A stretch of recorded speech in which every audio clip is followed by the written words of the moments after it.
Hello, Acadiana. You may have seen or heard the word gluten in a supermarket or at your local restaurant lately.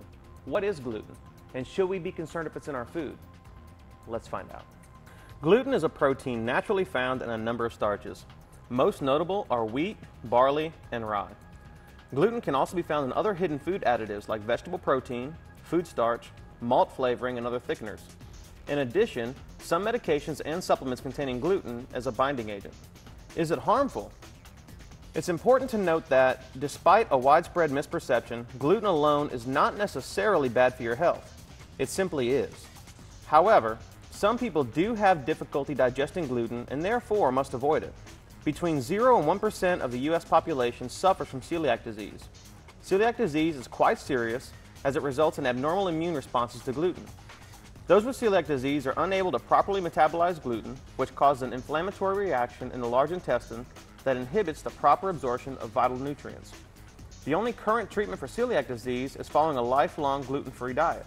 Note that you can be gluten intolerant or have a gluten allergy without actually having celiac disease, so please, if you cannot properly digest gluten, do not jump to the conclusion that you have this disease.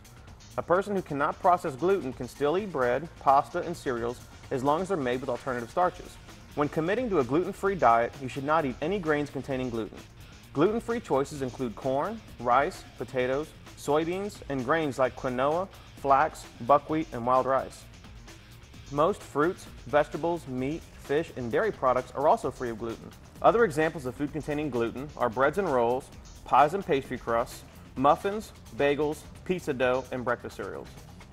If you suspect that you may have a gluten intolerance, consult with your doctor about some simple diagnostic tests that could confirm or deny your sensitivity to gluten. Now that we know what gluten is and the reason for all these gluten-free foods, pay attention to your sensitivity to foods containing gluten. Eat healthy and keep fitness first. Don't forget to check us out online for free offers from Cajun Fitness, plus a replay of this video and more.